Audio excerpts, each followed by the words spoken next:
नमस्कार, एबीपी गंगा में आपका स्वागत है। मैं हूं रोहित सिंह सावल और आप देख रहे हैं देश प्रदेश का सबसे दमदार शो बात तो चुभेगी। राजनीति किस मुद्दे पर गर्मा जाए कहना मुश्किल है।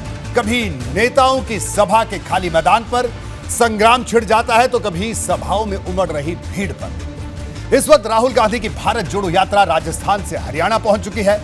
दोनों ही राज्यों में कांग्रेस की इस यात्रा में बड़ी भीड़ नजर आ रही है। यह यात्रा 3 जनवरी को यूपी में दाखिल होने वाली है। इससे पहले ही राहुल की यात्रा पर सियासी महाभारत शुरू हो गया है। दरअसल कोरोना संक्रमण की नई लहर के खतरे के बीच केंद्रीय स्वास्थ्य मंत्री मनसुख मांडविया ने राहुल को एक चिट्ठी भेजी थी, जिसमें उन्होंने कोविड प्रोटोकॉल का पालन नहीं कर पाने की स्थिति में उनसे अपनी यात्रा को निलंबित करने का अनुरोध किया था। इस बात पर कांग्रेस भड़क गई। पार्टी के तमाम बड़े नेता आपे से बाहर दिखे। जयपुर से लेकर चंडीगढ़ और दिल्ली से लखनऊ तक से भाजपा पर चुभने वाले हमलों की बौछार हो गई। कांग्रेस ने कहा कि भाजपा को अपनी नेताओं की यात्राएं नजर नहीं आती। राजस्थान से लेकर कर्नाटक तक में भाजपा नेता अपनी यात्राएं निकाल रहे हैं, लेकिन उस पर पार्टी सवाल नहीं करती। सिर्फ राहुल गांधी का रास्ता रोकने के लिए स्वास्थ्य मंत्री ने ऐसी चिट्ठी लिखी है। आखिर इस सियासी बयानबाजी के पर्दे के पीछे क्या है, आज मैं आपको इसका चुभने वाला सच बताऊंगा। साथ ही कोरोना संकट की नई चुनौती इस वक्त कितनी बढ़ चुकी है, यह सब बताऊंगा।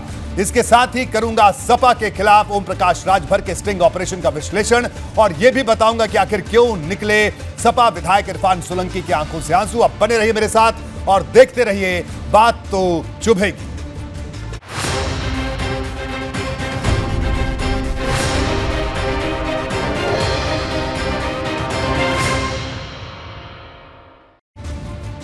राहुल गांधी ने 7 दिसंबर को अपनी भारत जोड़ो यात्रा की शुरुआत की थी। अब तक के वो 8 राज्यों की दूरी पैदल तय कर चुके हैं। हरियाणा 9वां राज्य है। इसके बाद वो दिल्ली पहुंचेंगे और यहां से यूपी में दाखिल होंगे और फिर उनकी यात्रा जम्मू कश्मीर की तरफ बढ़ेगी, जो 26 जनवरी को श्रीनगर में खत्म होने वाली है। कन्याकुमारी से कश्मीर तक की इस यात्रा के दौरान अब तक राहुल गांधी को कोरोना संकट की छाया से रूबरू नहीं होना पड़ा, लेकिन जैसे ही राजस्थान में भारत जोड़ो यात्रा में शामिल होने के बाद हिमाचल प्रदेश के नए मुख्यमंत्री सुखविंदर सिंह सुक्खू के कोरोना पॉजिटिव होने की खबर आई। चारों तरफ हलचल तेज हो गई। इसके बाद ही स्वास्थ्य मंत्री ने राहुल गांधी को चिट्ठी लिखी। मिलजुल के कदम बढ़ावा, भारत जोड़ो अभियान में आओ हाथ पे हाथ मिलावा, भारत जोड़ो अभियान में मिलजुल के कदम बढ़ावा।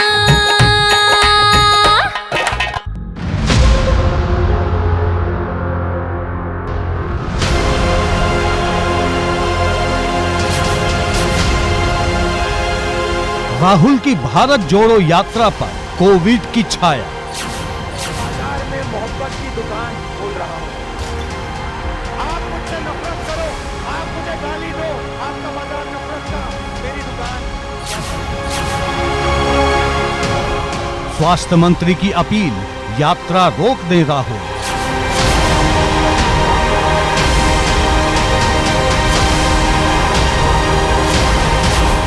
मैंने भारत जोड़ो यात्रा के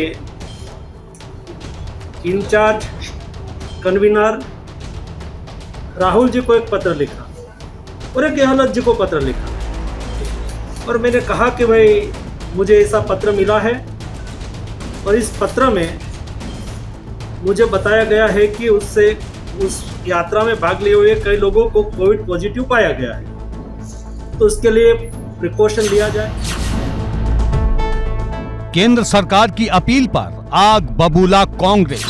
ये है कि अब यात्रा रोकने का नया तरीका ढूंढ रहे हैं। यदि देश में कोरोना फैलेगा तो निश्चित रूप से वो प्रभावित होगा, लेकिन जब नहीं है तो रोकने के नए बहाने क्यों ढूंढ रहे हैं, है ना। जब कोरोना था तो पश्चिम बंगाल में चुनाव आप कराए, आसाम में चुनाव कराए, उत्तर प्रदेश में चुनाव कराए। भाजपा और कांग्रेस में कोविड के नाम पर संग्राम। हिमाचल प्रदेश के मुख्यमंत्री कोविड ग्रसित हैं, उनको कोविड हुआ था। उसके बाद में वो राहुल गांधी के साथ लगभग 14 किलोमीटर यात्रा में चले। वो उनसे गले भी मिले थे और लोगों से भी गले मिले। कितने लोगों को ये संक्रमण उन्होंने फैलाया होगा, मुझे समझ में नहीं आता है कि इस तरह की चिट्ठी लिखने के पीछे मकसद क्या है। क्या कोविड ये मकसद है या राजनीतिक मकसद है? अगर कोविड मकसद होता तो वो तमाम नेताओं को चिट्ठियां जाती। कोरोना का नया अलर्ट, सियासत का पारा हाई। ऐसी स्थिति में अगर इस तरह से पूरा ये कोविड स्प्रेड होता है, दोबारा से देश में आता है, तो उसका जिम्मेदार कौन रहेगा? उन्होंने कहा है एज ए हेल्थ मिनिस्टर, उन्होंने बहुत बड़ी बात कही, जिम्मेदारी वाली बात कही। राहुल गांधी को मैं तो कहता हूँ स्वयं को अपनी जांच करानी चाहिए, और ये इसी वजह से हमने चिट्ठी लिखी कि ये अगर ये फैलता है तो राजस्थान में फैलेगा। भाजपा कांग्रेस में कोविड युद्ध।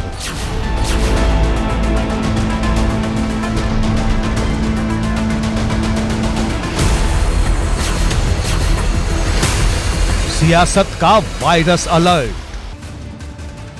राजनीति में कई बार चिट्ठियों पर संग्राम छिड़ा है, लेकिन यह मामला बिल्कुल अलग है। राहुल की भारत जोड़ो यात्रा को निलंबित करने के केंद्र सरकार के सुझाव पर अब देश भर में सियासी गोलबंदी तेज हो गई है।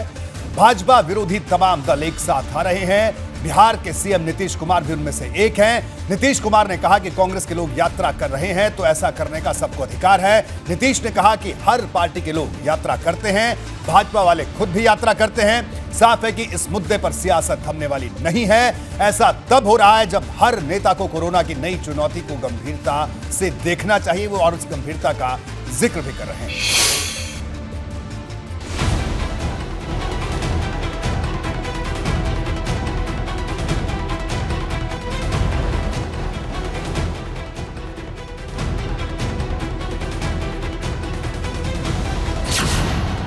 एक चिट्ठी पर सियासी संग्राम छिड़ गया।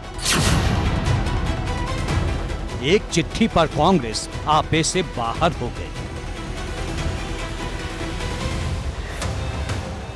कोरोना को लेकर नया अलर्ट चर्चा में है। एक के बाद एक बैठकों का सिलसिला चल रहा है।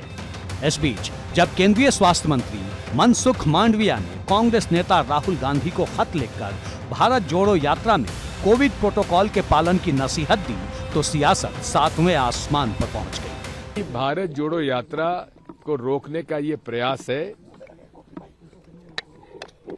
जो मोमेंटम प्रदेश के बाद मिल रहा है, प्रदेश में मिल रहा है, उससे भारतीय जनता पार्टी और मोदी जी घबराए हुए हैं, संघ घबराया हुआ है, इसलिए ये उनका कुटिल प्रयास है। कोविड प्रोटोकॉल का पालन करके कोविड ना फैले उसके लिए कोई मार्गदर्शक सूचना जारी करे, तो उसके खिलाफ भी प्रश्न उठाना मैं मानता हूं कि ये मेरे कर्तव्य निर्वहन करने के लिए बाधा रूप है। उन्होंने कहा है एज ए हेल्थ मिनिस्टर, उन्होंने बहुत बड़ी बात कही, जिम्मेदारी वाली बात कही, और इसको राहुल गांधी जी और उनके पूरे समस्त जो पूरा एक उनका वो चल रहा है, जुलूस चल रहा है, उन लोगों को अपने की जान के साथ साथ बाकी लोगों की जान और जिंदगी और भारत की भी चिंता करनी चाहिए। इस वक्त राहुल गांधी की भारत जोड़ो यात्रा राजस्थान से होते हुए हरियाणा में दाखिल हो चुकी है। 3 जनवरी को ये यूपी में प्रवेश करेगी। 3 से 7 जनवरी तक राहुल की भारत जोड़ो यात्रा उत्तर प्रदेश से गुजरेगी। उससे पहले ही कोविड संक्रमण के खतरे को लेकर कांग्रेस की इस यात्रा पर सवालों की बौछार की जा रही है।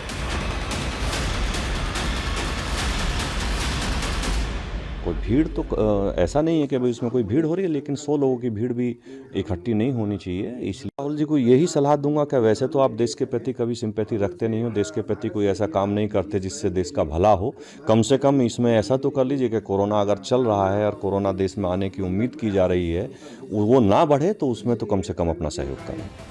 दरअसल केंद्रीय स्वास्थ्य मंत्री मनसुख मांडविया को 3 भाजपा सांसदों पीपी चौधरी, निहाल चंद और देवजी पटेल ने चिट्ठी लिखी थी। तीनों सांसद राजस्थान से आते हैं। इन्होंने अपनी चिट्ठी में राहुल गांधी की भारत जोड़ो यात्रा में सख्ती से कोविड प्रोटोकॉल के पालन की मांग की थी। इन्होंने स्वास्थ्य मंत्री से अपील की थी कि राहुल गांधी की यात्रा में वही लोग शामिल हों जिनका कोविड टीकाकरण हो चुका हो। और राहुल गांधी को मैं तो कहता हूँ स्वयं को अपनी जांच करानी चाहिए, और ये इसी वजह से हमने चिट्ठी लिखी कि ये अगर ये फैलता है तो राजस्थान में फैलेगा। राजस्थान में फैलने के बाद में सैकड़ों लोगों में मेरा मानना हो सकता है ये हिमाचल प्रदेश के मुख्यमंत्री को था तो और लोगों में भी फैला है। भाजपा के 3 सांसदों की चिट्ठी मिलने के बाद केंद्रीय स्वास्थ्य मंत्री ने भारत जोड़ो यात्रा के प्रभारी राहुल गांधी और राजस्थान के सीएम अशोक गहलोत को नसीहत भरा खत लिखा, जिसमें उन्होंने लिखा कि अगर कोविड नियमों का पालन नहीं किया जा सकता तो वे भारत जोड़ो यात्रा को निलंबित करने पर विचार करें। इस पर कांग्रेस ने बवाल खड़ा कर दिया।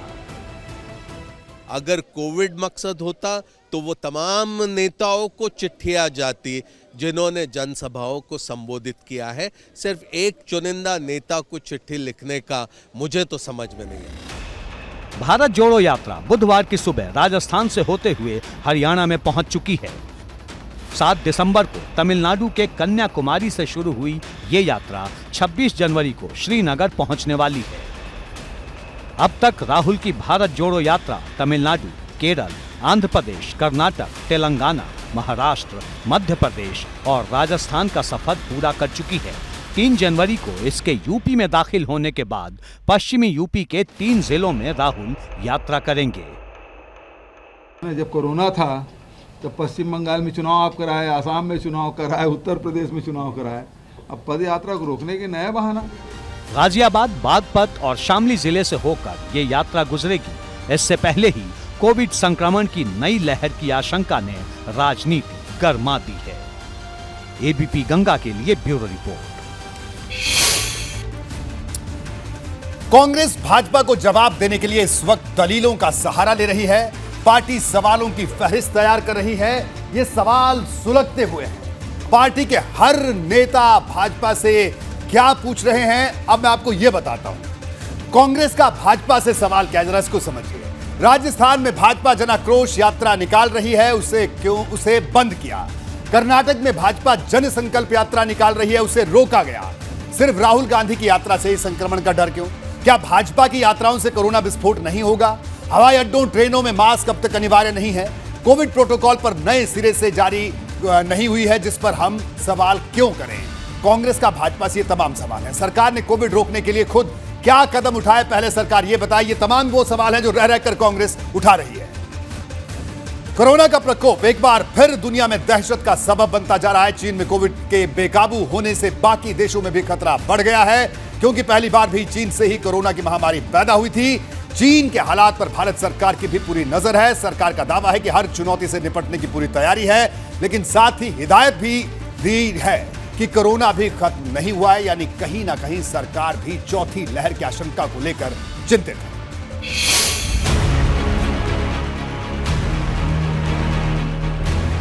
चीन में फिर एक बार कोरोना का कहर शुरू हुआ तो हिंदुस्तान में अलर्ट जारी हो गया। लोगों में डर है, क्या 2023 में फिर कोरोना तांडव मचाएगा? क्या फिर वही मंजर दिखेगा जिसने लाखों परिवारों में मातम फैला दिया?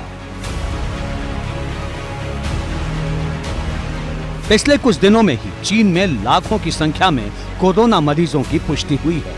हालात इतने गंभीर हैं कि ना तो दवाइयां हैं, ना इंतजाम, और चीन के हालात हिंदुस्तान में हलचल पैदा कर रहे हैं, क्योंकि संकट अभी पूरी तरह से खत्म नहीं हुआ है। भारत में अब तक कोरोना के कुल 4 करोड़ 46 लाख से ज्यादा केस सामने आए हैं, जबकि 5,30,000 से ज्यादा मौत हुई है। 4 करोड़ 41 लाख से ज्यादा मरीज ठीक हो गए, लेकिन एक्टिव केस अभी भी 3,500 हैं। यानी छोटी सी लापरवाही भी बड़ी मुसीबत पैदा कर सकती है। वैसे भी पड़ोसी देश में हालात परेशान करने वाले हैं, जिसे देखते हुए भारत सरकार ने मुस्तैदी बरतनी शुरू कर दी है। देश में अभी 10 अलग अलग कोरोना के वेरिएंट हैं। इनमें सबसे ताजा वेरिएंट है BF7। फिलहाल देश में ओमिक्रॉन के अलग अलग वेरिएंट ही फैल रहे हैं। देश में आज भी डेल्टा वेरिएंट कहीं कहीं दिख रहा है। हालात को देखते हुए स्वास्थ्य विभाग ने समीक्षा बैठक की। हमें केयरफुल रहना है, और उस केयरफुलनेस में सबसे महत्वपूर्ण जो बात आती है as a strategy, systematic strategy, वो आती है जो हमारा सर्वेलेंस सिस्टम है। उसके कई पहलू हैं, 1-2 पहलू की चर्चा करूंगा ब्रीफली। उसको जो चल रहा है उसको हम और एनर्जाइज करेंगे और उसको इंटेंसिफाई करेंगे इन दिस सिचुएशन। चीन के हालात बताते हैं कि दुनिया में कई देशों की स्थिति बिगड़ने वाली है। हिंदुस्तान की आबादी इतनी ज्यादा है कि चिंता खुद ब खुद बढ़ जाती है। देश में 18 के ऊपर प्रिकॉशन डोज सबको लगनी चाहिए, लेकिन लगी है सिर्फ 27-28%। तो हम अपील करेंगे कि प्रिकॉशन डोज जिसको नहीं लगी है वो ले लीजिए। ये मास्क मैंडेट जो है अभी भी यही है जो मैं कह रहा हूं, और उसी को ही रहना चाहिए। अगर जरूरत होगी तो गाइडलाइन को इम्प्रूव करेंगे। We are constantly watching. There is no decision with regard to any change in the aviation. देश ने कोरोना का बहुत गहरा दर्द झेला है। ऐसे में केंद्र सरकार हो या फिर राज्य सरकारें, कोई भी इस महामारी को हल्के में लेने की भूल नहीं कर सकता। सीएम योगी गुरुवार को कोरोना के बढ़ते खतरे को लेकर बैठक कर सकते हैं। इस बीच यूपी में अलर्ट जारी हो गया है। सरकार ने सभी सीएमओ को चौकसी बढ़ाने के निर्देश दिए हैं। कोविड प्रभावित देश की यात्रा से लौटे लोगों की जांच करवाई जाएगी। एयरपोर्ट पर सतर्कता बढ़ाने के भी निर्देश दिए गए हैं। कोरोना महामारी को लेकर उत्तर प्रदेश राज्य में सतर्कता बरते जाने के निर्देश हमने दिए हैं। सभी मुख्य चिकित्सा अधिकारियों को, जिलाधिकारियों को भीड़ भाड़ वाले इलाके में जांच करने के लिए और संदिग्ध जो मरीज हैं उनकी जांच करने के लिए, और विदेश यात्रा से आए यात्रियों पर विशेष नज़र रख करके उनकी जांच करने के निर्देश दिए हैं। विदेश यात्रियों पर नज़र रखेंगे कि कोरोना महामारी को लेकर चाइना में और अन्य राष्ट्रों में हाहाकार मचा हुआ है। उत्तर प्रदेश राज्य अपनी भूमिका को समझता है। यानी फिर से वही सब तैयारी शुरू हो गई है जो पिछली 3 लहर में देखा गया। कोरोना के बढ़ते खतरे ने स्वास्थ्य विभाग की चिंता भी बढ़ा दी है। फिलहाल हम लोग की तैयारी जो कोविड की है वो पहले से ही पूरी है। तीसरी लहर के दौरान तैयारी कर ली गई थी। पर्याप्त बेड है चिकित्सालयों में, वेंटिलेटर हैं, ऑक्सीजन है, और जो भी मानव संसाधन है जितने भी हैं उनको सबकी ट्रेनिंग है। उनको सबको बीच बीच में उनको ड्रिल कराते हुए, उनको बीच में कोविड के केसेस कम हो गए थे, लेकिन उसके बावजूद भी हम लोगों के जो तैयारी है वो वैसी ही बनी हुई थी। राज्य स्तर से लेकर जिला स्तर तक महामारी की चौथी लहर से निपटने की तैयारी शुरू हो चुकी है। कानपुर में अभी भी हर रोज करीब 1000 लोगों की जांच की जा रही है। अब बस अड्डों, रेलवे स्टेशन और एयरपोर्ट पर दोबारा जांच शुरू होगी। वर्ल्ड ओवर देशों में कुछ केसेस बढ़ते हुए मिले हैं। इससे हम लोग पूरी तरह सतर्क हैं और इसके उपाय भी किए जा रहे हैं।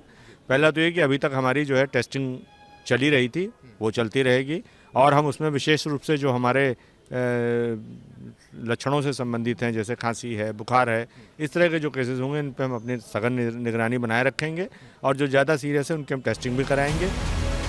कोरोना के जख्म आज भी लाखों घरों में ताज़ा है। ये सब ने देखा है कि जब महामारी विस्फोटक होती है तो ना तो इंतजाम पूरे दिखते हैं और ना ही बचने का कोई रास्ता नजर आता है। ऐसे में जरूरी है कि महामारी की चौथी लहर को पैर पसारने का मौका ही न मिले। एबीपी गंगा के लिए ब्यूरो रिपोर्ट।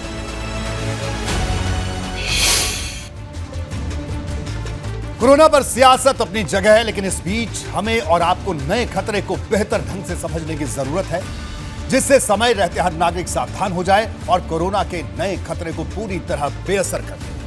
आखिर मौजूदा संकट की तस्वीर कैसी है, अब इसकी हर खास बात आपको बता देता हूं। कोरोना की नई घुसपैठ, इसको समझिए। केंद्रीय स्वास्थ्य मंत्री ने आज की एक्सपर्ट कमेटी की बैठक की। आम राय बनी कि कोविड संक्रमण में तेजी से उछाल नहीं, लेकिन निगरानी बेहद जरूरी है। 19 दिसंबर 2022 को संक्रमण के औसतन रोजाना केस सिर्फ 158 थे। लगातार 6 हफ्ते से भारत में संक्रमण के रोजाना के केस में कमी है। दुनिया भर में हर दिन बढ़ते केस की वजह से चिंता बढ़ी है। 19 दिसंबर 2022 को दुनिया भर में रोजाना संक्रमण के मामले 5.9 लाख थे। चीन, जापान, दक्षिण कोरिया, फ्रांस, अमेरिका में संक्रमण में तेजी से उछाल है। नए वायरस की जीनोम सीक्वेंसिंग पर भारत का जोर है। नए वेरिएंट का समय पर पता लगाने में भी मदद मिलेगी। समय रहते ठोस कदम उठाए जा सकेंगे। अब हर दिन राज्य स्तर पर सैंपल की जीनोम सीक्वेंसिंग होगी। संदिग्धों, संक्रमित मरीजों की ट्रैकिंग पर फोकस बढ़ेगा। आइसोलेशन की सुविधाएं और टेस्टिंग बढ़ाने के निर्देश दिए गए हैं। आने वाले त्योहारों पर खास सावधानी बरतने को कहा गया है। भीड़ की जगहों की खास निगरानी होगी। हर नागरिक को मास्क लगाने की नसीहत दी गई है। कोविड प्रोटोकॉल का पालन करने की भी अपील की गई है। और अब सपा के विधायक इरफान सोलंकी की बात करते हैं। सपा के विधायक इरफान सोलंकी के आंसू की बात करें तो इरफान को आज कानपुर से 400 किलोमीटर दूर महाराजगंज जेल में शिफ्ट कर दिया गया। इरफान सोलंकी जब कानपुर की जिला जेल से बाहर निकले तो उनकी आंखों में आंसू थे। परिवार को देखकर वो भावुक हो गए। उनके सामने उनका पूरा परिवार खड़ा था, लेकिन ना तो वो अपनी बेटी से बात कर पाए और ना ही पत्नी से। दूर से खड़े होकर ही इरफान ने अपने हालात का एहसास करवाया। इरफान की पत्नी ने सरकार से अपील की कि उनकी सुरक्षा पर ध्यान दिया जाए।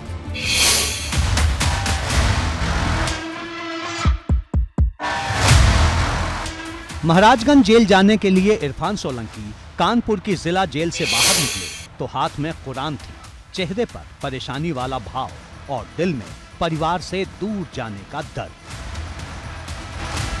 सपा विधायक इरफान सोलंकी जैसे ही जेल से बाहर निकले, उनकी नजरों ने सबसे पहले अपने परिवार को ढूंढा। जैसे ही मां, पत्नी और बच्चे दिखाई दिए, तुरंत हाथ हिलाकर अभिवादन किया। परिवार को देखकर भावुक हो गए। देखिए इरफान सोलंकी निकल आए हैं अपने हाथ में मुझे लगता है कि कुरान लिए हुए हैं इरफान। और इरफान देखिए इशारा कर रहे हैं, कुछ बात करने के लिए अपने परिवार को देख रहे हैं, परिजनों को देखे हुए हैं। इरफान ये क्या लिए इरफान? अरे नहीं, लेके जाओ, बैठो। कुछ ही सेकंड में पुलिसकर्मी इरफान सोलंकी को लेकर गाड़ी की तरफ बढ़ गए। इस बीच थोड़ी बहुत धक्का मुक्की भी हुई, जिस पर इरफान को गुस्सा आ गया। अरे नहीं, लेके जाओ, बैठो। अरे धक्का क्यों दे रहे हो? बैठे। इरफान सोलंकी भावुक थे। नजरों के सामने परिवार तो था, लेकिन किसी से भी एक शब्द बात तक नहीं हो पाई। इससे पहले जब 2 दिसंबर को इरफान सोलंकी ने सरेंडर किया था, तब उनके साथ उनकी पत्नी और बेटी मौजूद थी। उस वक्त भी इरफान काफी रोए थे।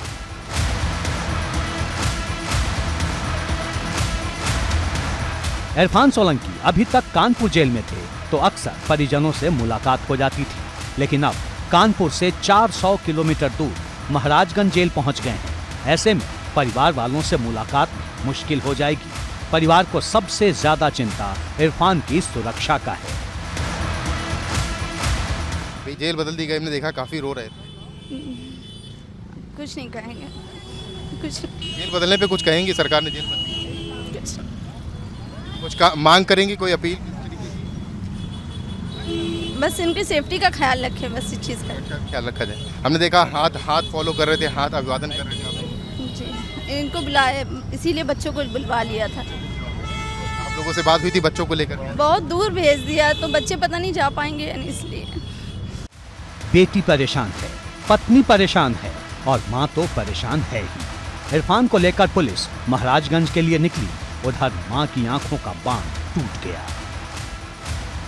देखिए मां हैं इरफान की, हम आपको दिखा सकते हैं। उनके भाई इरफान के बात करने से मना कर रहे हैं। स्थिति समझी जा सकती है, वो बात नहीं कर पाएंगे। लेकिन छोटे छोटे बच्चे हैं और ये ऐसा माहौल है, ऐसा कोई आपराधिक इतिहास नहीं है माननीय विधायक का कि जिससे उनको यहाँ से इतनी दूर जेल में महाराजगंज भेजा जाए। ना ऐसा कोई उनका बैकग्राउंड आपराधिक है। तो भाई प्रशासनिक आधारों पर ये बोला गया है। मुझे लगता है कि प्रशासनिक आधार पर कहीं ना कहीं कुछ मिसकंसेप्शन है, कहीं ना कहीं कुछ या तो ज़्यादा हार्ड हो गया है प्रशासन, पता नहीं कौन सी ऐसी बात है कि ऐसा कुछ मुझे नहीं लगता। महिला का प्लॉट कब्जा करने की कोशिश और आगजनी के मामले में इरफान जेल में बंद हैं। इसके अलावा उन पर बांग्लादेशी नागरिक रिजवान मोहम्मद को भारतीय बताने का प्रमाण पत्र देने का भी आरोप है। अब इरफान की सलाखों का नया पता महाराजगंज हो गया है। जिला जेल कानपुर की तरफ से प्रशासनिक आधार पर और सुरक्षा के मद्देनजर एक पत्र लिखा गया था कि इरफान सोलंकी की जेल बदली जाए, क्योंकि वो एक विधायक हैं और तमाम लोग उनसे मिलने के लिए यहां पर पहुंचते हैं। ऐसे में शासन स्तर पर 20 तारीख को फैसला हुआ और 20 तारीख को पत्र में अनुमति प्रदान की गई पूर्वी उत्तर प्रदेश की किसी जेल में शिफ्ट करने के लिए। इरफान की नई मुश्किल बांग्लादेशी रिजवान के मामले को लेकर है। पुलिस ने इरफान सोलंकी के उस प्रमाण पत्र की जांच के लिए सपा विधायक से मंगलवार को जेल में 1000 से ज्यादा बार सिग्नेचर करवाए। ये सिग्नेचर उनसे 50 से ज्यादा पन्नों पर करवाए गए। अब सिग्नेचर का मिलान लेटर हेड पर हुए हस्ताक्षर से करवाया जाएगा। इसके लिए हस्ताक्षर के नमूनों को झांसी की फॉरेंसिक लैब भेज दिया गया है। एक तरफ सपा विधायक पर कानूनी कार्रवाई हो रही है तो दूसरी तरफ सपा ने भेदभाव की कार्रवाई का आरोप लगाते हुए हमले तेज कर दिए हैं। अखिलेश यादव खुद इरफान सोलंकी से मिलने कानपुर जेल पहुंचे थे, लेकिन उसके ठीक बाद इरफान पर नया मुकदमा दर्ज हो गया। कुल मिलाकर इरफान अब कानपुर से महाराजगंज की जेल में शिफ्ट हो चुके हैं, लेकिन सियासत आज भी उसी जगह टिकी है। एबीपी गंगा के लिए कानपुर से रतीश त्रिवेदी की रिपोर्ट। और बात गाजियाबाद में भाजपा के अंदर छिड़े अंदरूनी घमासान की। जनरल वीके सिंह गाजियाबाद से पार्टी के लोकसभा सांसद हैं, लेकिन यहां होने वाली उनकी सभाओं और कार्यक्रमों में लंबे समय से भाजपा के स्थानीय जनप्रतिनिधियों की मौजूदगी ना के बराबर दिखती है। इसको लेकर कई तरह की अटकलें सरगर्म थी, लेकिन अब पार्टी के एक एमएलसी की चिट्ठी ने भाजपा में मतभेद की अंदरूनी कहानी को सतह पर ला दिया है।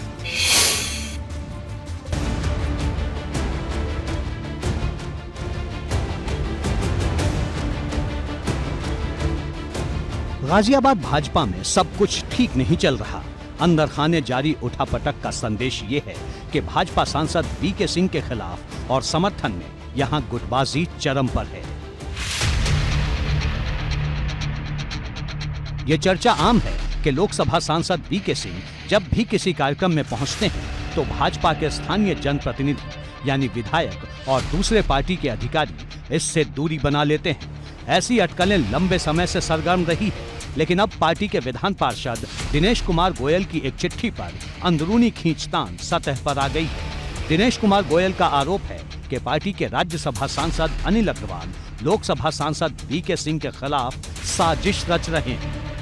मैं आपको बता दूं, ये जो सब है अनिल अग्रवाल के नेतृत्व में ही सब विधायक इकट्ठे हुए हैं और 2024 के इलेक्शन के लिए ही ये तैयारी की जा रही है।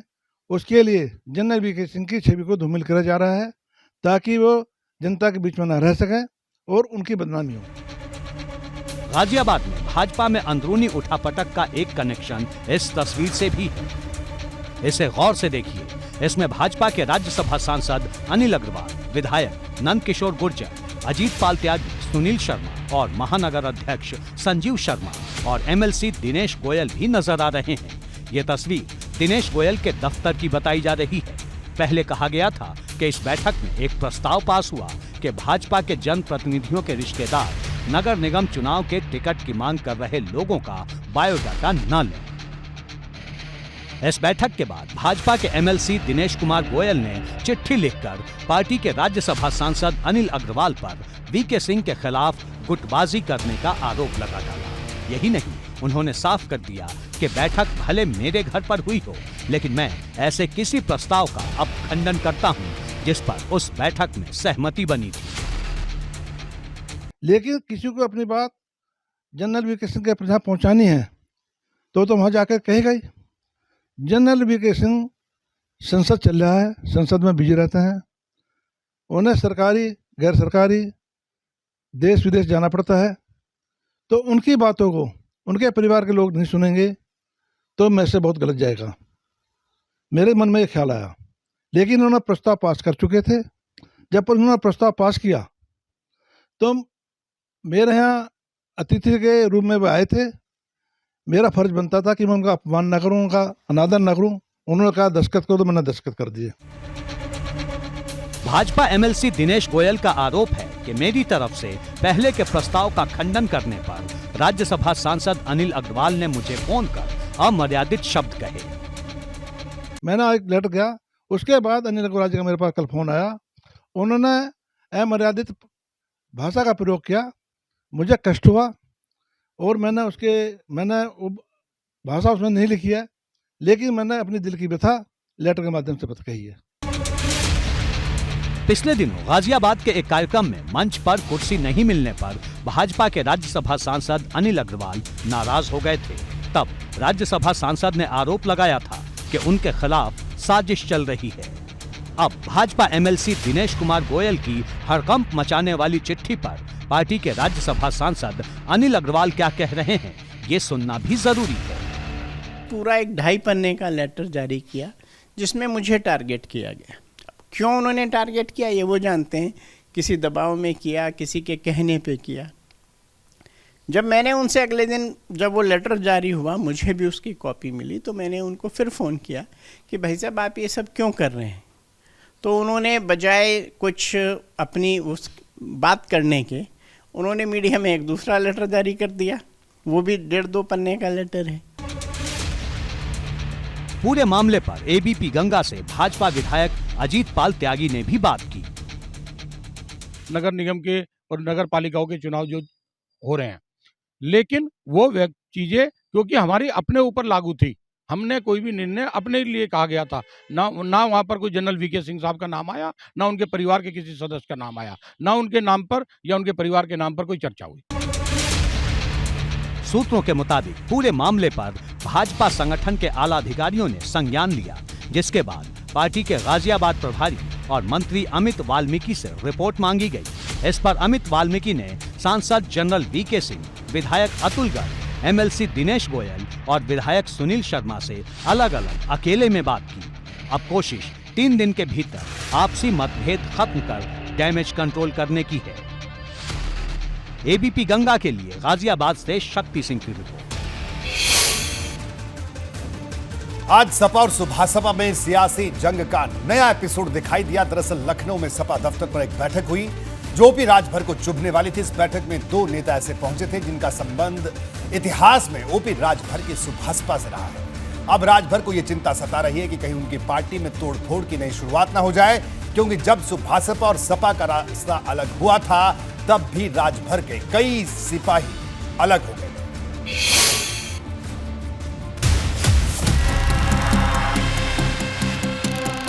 यूपी की सियासत में सपा और सुभासपा एक बार फिर आमने सामने हैं, लेकिन इस बार जिस बात को लेकर राजभर की पार्टी उखड़ी हुई है वो सुभासपा के सियासी भविष्य से जुड़ा है। दरअसल सुभासपा के बागी नेता महेंद्र राजभर और त्रिवेणी राम अचानक सपा दफ्तर पहुंच गए।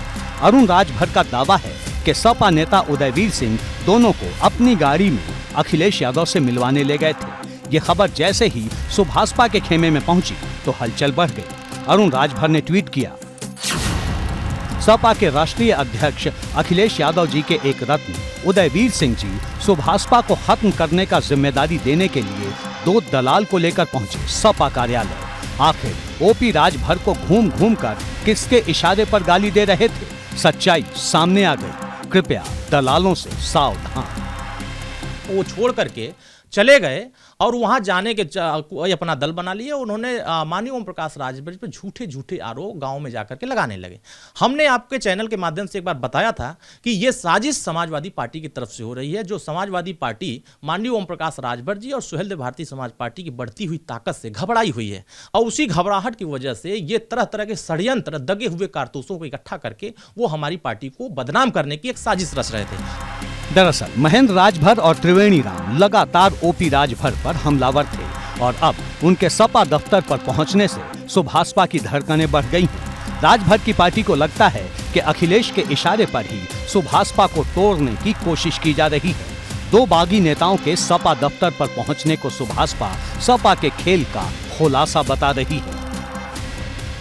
आज समाजवादी पार्टी कार्यालय से मैं गुजर रहा था, अचानक हमारा निगाह उनके ऊपर पड़ा और जैसे ही मेरी निगाह पड़ी, चोरों की तरह ये दोनों नेता कमरे में एक पीछे वाला एक गेट था उसमें भागते नजर आए। तो मैंने देखा कि ये भाग क्यों रहे हैं। जब देखा उधर भाग रहे हैं तो ये हमारी गाड़ी फिर हम पीछे करके हम समाजवादी पार्टी कार्यालय की तरफ फिर से बढ़े तो देख रहा हूं कि श्री उदयवीर सिंह जी अपनी गाड़ी में इन दोनों नेताओं को, दगे हुए कारतूसों को बैठा करके जनेश्वर मिश्र ट्रस्ट में ले जा रहे हैं और उस ट्रस्ट में ले जाकर श्री अखिलेश यादव जी से मुलाकात करा रहे हैं। कल तक तो श्री उदयवीर सिंह कह रहे हैं कि हम सुहेलदेव भारतीय समाज पार्टी के पीछे नहीं पड़े हैं, हम कोई षड्यंत्र नहीं रच रहे हैं। 2022 के विधानसभा चुनाव में राजभर की पार्टी ने विधानसभा की 6 सीटों पर जीत दर्ज की, जिसमें से एक विधायक मुख्तार अंसारी के बेटे अब्बास अंसारी है। और जब से सपा सुभासपा के रास्ते अलग हुए हैं, राजभर को सबसे ज्यादा चिंता इसी बात की है कि कहीं उनके विधायक सपा की तरफ न चले जाएं। सितंबर से अक्टूबर के महीने में जब सुभासपा में तेजी से टूट मची थी,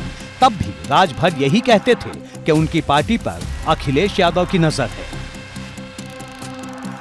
भारतीय समाज पार्टी की बढ़ती हुई लोकप्रियता से सबसे ज्यादा अगर कोई परेशान है तो समाजवादी पार्टी परेशान है। बड़ी बात कह रहे हैं आप। 100% कह रहा हूँ, सबूत दूंगा। यानी सुभाषपा को तोड़ने का काम अखिलेश यादव कर रहे हैं। उनके 9 रत्नों में 2 रत्न लगे हुए हैं, एक मऊ का एक रत्न है और एक लखनऊ का रत्न है, जो जिसका जो है वो पर्चा भर नहीं पाया। सुभाषपा से अब तक कई बड़े नेता अलग हो चुके हैं। महेंद्र राजभर और शशि प्रताप सिंह ओपी राजभर से अलग होकर नई पार्टी बना चुके हैं, जबकि बड़ी संख्या में कार्यकर्ता भी सुभाषपा से अलग हो चुके हैं। ऐसे में ओपी राजभर को ये बात सता रही है कि आखिर 24 का चुनाव वो किसके भरोसे लड़ेंगे। एबीपी गंगा के लिए ब्यूरो रिपोर्ट। और अब बात निकाय चुनाव को लेकर तारीखों वाले पेज की। इलाहाबाद हाईकोर्ट के लखनऊ बेंच में आज लगातार दूसरे दिन निकाय चुनाव में ओबीसी आरक्षण के मुद्दे पर सुनवाई हुई। अब इस पर कल फिर सुनवाई होगी। दोनों ही पक्षों की तरफ से धुआंधार दलीलें दी जा रही हैं। अब कल की सुनवाई पर सबकी नजर है, क्योंकि 23 दिसंबर से हाईकोर्ट में छुट्टियां शुरू हो रही हैं, जो 4 जनवरी तक चलेंगी। एक बार फिर इलाहाबाद हाईकोर्ट की लखनऊ बेंच में निकाय चुनाव के मुद्दे पर सुनवाई हुई, लेकिन ओबीसी आरक्षण का पेच ऐसा फंसा है कि इस बार भी सुनवाई किसी नतीजे तक नहीं पहुंच पाई। कोर्ट अब गुरुवार को फिर से दोनों पक्षों की दलील सुनेगा और तब तक के लिए अधिसूचना जारी करने पर लगी रोक को बढ़ा दिया गया है। हाईकोर्ट की लखनऊ बेंच ने लगातार 1.25 घंटे तक इस मामले में मुख्य याचिकाकर्ता का पक्ष सुना। मुख्य याचिकाकर्ता की तरफ से निकायों में आरक्षण को लेकर तमाम राज्यों में होने वाले निर्णयों और व्यवस्थाओं के बारे में चर्चा की गई। इस बात को भी मजबूती से रखा गया कि कमीशन के गठन की कितनी और क्यों जरूरत है। सामाजिक और राजनीतिक आरक्षण के बीच के फर्क की भी व्याख्या की गई। हाईकोर्ट की लखनऊ बेंच में लगातार 2 दिन सुनवाई चली और दोनों ही पक्षों ने मजबूती के साथ अपनी अपनी दलील पेश की। अब गुरुवार को भी अगर इसी तरह जिरह होती रही तो निकाय चुनाव की तारीख का इंतजार बढ़ जाएगा। बता दें कि 23 दिसंबर से हाईकोर्ट की छुट्टी शुरू हो रही है। आज का पूरा समय हमारी बहस में चला गया। दरअसल बहुत महत्वपूर्ण प्रश्न है, इसलिए थोड़ा समय लग रहा है और थोड़ा अभी समय लगने की संभावना है। तो आपकी तरफ से क्या तर्क दिए गए आज डबल बेंच के सामने? मुख्यतः तर्क यही दिया गया कि आरक्षण जो लोकल बॉडीज़ के चुनाव में जो आरक्षण अन्य पिछड़ा वर्ग को देना है, उसके लिए राज्य सरकार को एक एक्सरसाइज करनी थी। वो एक्सरसाइज उन्होंने नहीं किया, ट्रिपल टेस्ट की, और बिना उस एक्सरसाइज को किए आरक्षण नहीं दिया जा सकता है। यही बहस का मुख्य बिंदु है। 2017 में दिसंबर तक निकाय चुनाव की लड़ाई खत्म हो गई थी, लेकिन इस बार अभी तक तारीख का ही इंतजार हो रहा है। हाईकोर्ट की लखनऊ बेंच ओबीसी आरक्षण मामले पर सरकार और याचिकाकर्ता दोनों का पक्ष सुन रही है। दोनों के अपने अपने दावे हैं।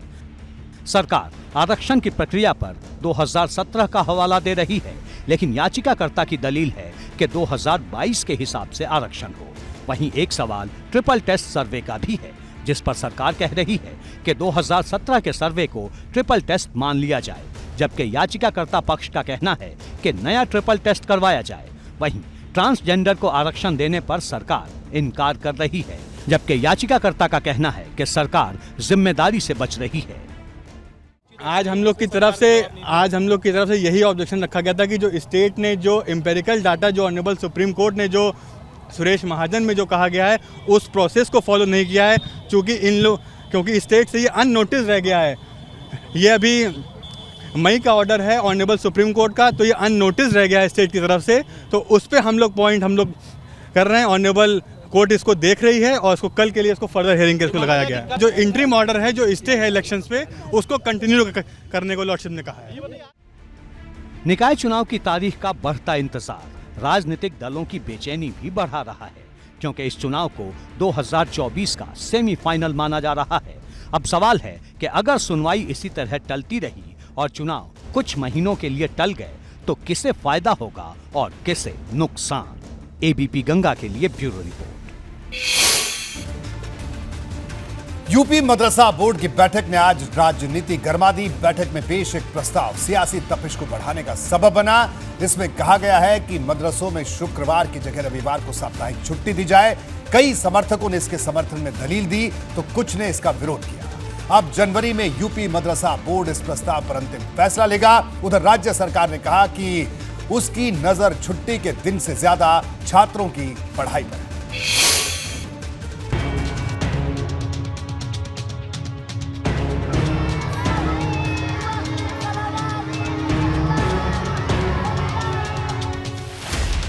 मदरसों में जुमे की छुट्टी पर नया विवाद। शुक्रवार की जगह रविवार को छुट्टी का प्रस्ताव। मदरसे में छुट्टी ने गरमा दी सियासत। मदरसों में सालों से जुमे वाली शुक्रवार के दिन साप्ताहिक अवकाश होता रहा है, लेकिन अब यूपी मदरसा बोर्ड की बैठक में जुमे की जगह रविवार को छुट्टी घोषित करने का प्रस्ताव आया है। नहीं, बिल्कुल, अगर सुझाव आया है, मदरसे से जुड़े लोगों ने इस तरह का सुझाव दिया है, तो निश्चित रूप से बोर्ड की जो अगली बैठक हमारी होने वाली जनवरी के महीने में, उसमें हम अन्य बिंदुओं के साथ इस बिंदु को भी रखेंगे, अब बिंदु चर्चा करेंगे और फिर बोर्ड निर्णय लेगा। अभी तारीख तय नहीं, लेकिन पहले या दूसरे हफ्ते बैठक हो जाएगी, लखनऊ में होगी। अगर जुमे की जगह रविवार की छुट्टी पर मोहर लगाने का फैसला होता है तो मदरसा विनियमावली में संशोधन किया जाएगा। ऐसी चर्चा है कि उत्तर प्रदेश मदरसा शिक्षा परिषद की विनियमावली 2016 में संशोधन की तैयारी हो रही है। मदरसा बोर्ड की बैठक में इसके सदस्य कमर अली ने जुमे की जगह रविवार को छुट्टी घोषित करने का प्रस्ताव रखा, लेकिन अभी बोर्ड के अध्यक्ष ने इस पर सहमति नहीं दी है। हमारा मकसद ये है कि बच्चों को मुख्यधारा में लाया जाए, भेदभाव कहीं पे नहीं होना चाहिए, क्योंकि जो फ्राइडे की छुट्टी होती है मदरसों में होती है, बाकी बेसिक शिक्षा माध्यमिक शिक्षा में वो संडे को होती है, तो उससे बहुत से कार्य प्रभावित होते हैं और ये भेदभाव बच्चों को महसूस होता है। बहुत से लोगों ने हमसे कंप्लेन करी, जब हम एक समान जीवन जी रहे हैं तो समान छुट्टी भी होना चाहिए। यहाँ खास बात ये भी है कि बोर्ड की तरफ से कोई भी प्रस्ताव पारित होने पर उस पर राज्य सरकार की मोहर जरूरी है, यानी अंतिम फैसला शासन को लेना होता है। ऐसे में सिर्फ प्रस्ताव भर पेश होने से अभी जुमे की छुट्टी पर कोई असर नहीं होगा। फिलहाल शुक्रवार की छुट्टी की व्यवस्था पहले की तरह ही चलती रहेगी। जुमे की छुट्टी को लेकर बोर्ड की बैठक में कई सदस्यों ने विरोध जताया तो कुछ सदस्यों ने सहमति भी जताई। मदरसों में छुट्टी के इस ताजा मुद्दे पर एबीपी गंगा ने इस्लामी उलेमा की राय जानी। जिस तरीके से जुमे की छुट्टी को इतवार में कहा गया है कि इतवार में होना चाहिए है, मैं उसकी भरपूर तरीके से विरोध करता हूँ। विरोध इसलिए करता हूँ क्योंकि जुमे में लोग नमाज पढ़ने के लिए जाते हैं और अज़ल से जुमे में मदरसों में छुट्टी हो रही है, और इसके अलावा जुमे के कुछ फ़राइज़ हैं, वो सब बच्चे उस फ़राइज़ को अदा करते हैं। दिलचस्प बात यह है कि एक तरफ इस मुद्दे पर अटकलें आसमान पर हैं, तो राज्य के अल्पसंख्यक कल्याण राज्य मंत्री दानिश अंसारी की माने तो मदरसों में छुट्टी का दिन कोई बड़ा मसला है ही नहीं। उनके मुताबिक सरकार का फोकस बच्चों की बेहतर शिक्षा पर है। नहीं, देखिए, शुक्रवार चूँकि जुम्मे का दिन होता है, वहाँ उस दिन जो है हमारे मुस्लिम समाज के लोग नमाज़ पढ़ते हैं और तिलावत करते हैं, तो उस दिन की छुट्टी मदरसे में उस दिन की छुट्टी होती है, तो अभी तो हमें ऐसे कुछ महसूस नहीं होता। हम सबके साथ संवाद करके, ये योगी सरकार संवाद के साथ विकास को सुनिश्चित करने वाली सरकार है, और हमने लगातार सकारात्मक तरीके से संवाद करते हुए अपने कौम को तरक्की की तरफ आगे बढ़ाने का काम किया, और हम इसी तरह आगे काम करते रहेंगे। भले राज्य सरकार अभी अपना रुख पूरी तरह साफ नहीं कर रही, लेकिन मदरसा बोर्ड के भीतर की हलचल को सपा ने अभी से ही बड़ा मुद्दा बना लिया है। मिड डे मील में कोई बच्चा अगर फूड पॉइजन होगा तो वहां तांत्रिक बुलाया जाएगा।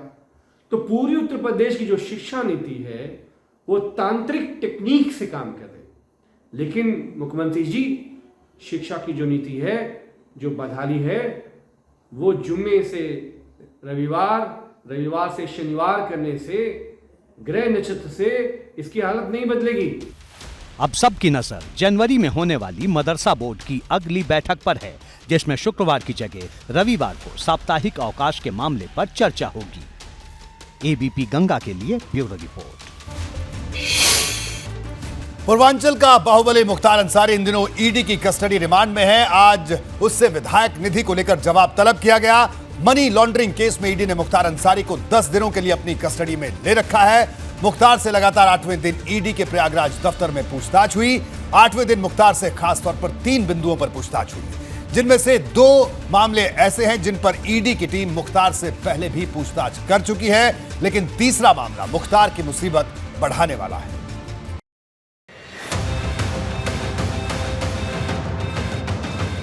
मुख्तार अंसारी ईडी के चक्रव्यूह में है और जांच एजेंसी हर दिन सवालों की नई लिस्ट लेकर मुख्तार के सामने पहुंच रही है।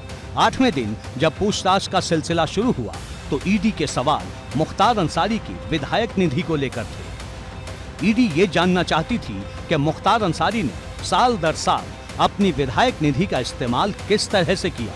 क्या विधायक निधि का इस्तेमाल वास्तव में आम जनता को ध्यान में रखकर किया जाता था या फिर कुछ खास लोगों को फायदा पहुंचाने के लिए। ईडी की दिलचस्पी इस बात को लेकर थी कि मुख्तार ने तमाम स्कूलों को अपनी विधायक निधि की रकम क्यों दी। ईडी ने मुख्तार अंसारी से ये भी पूछा कि उसने अपने ही प्रतिनिधि आनंद यादव के स्कूल को 25 लाख रुपए की रकम क्यों दी। स्कूल को मुख्तार की विधायक निधि से जो 25 लाख रुपए दिए गए उसमें किए गए काम नजर क्यों नहीं आ रहे हैं।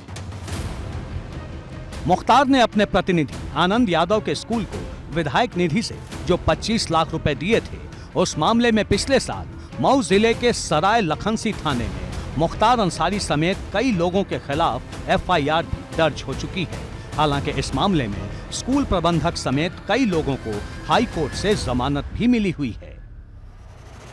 ईडी की टीम ने मुख्तार अंसारी से 2 ऐसे बिंदुओं पर भी पूछताछ की जिनके बारे में मुख्तार का बयान पहले भी दर्ज किया जा चुका है।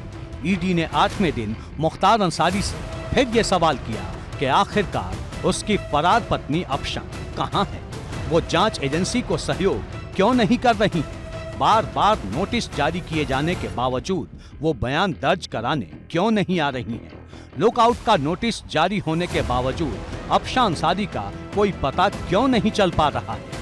एबीपी गंगा के लिए प्रयागराज से मोहम्मद मोइन की रिपोर्ट।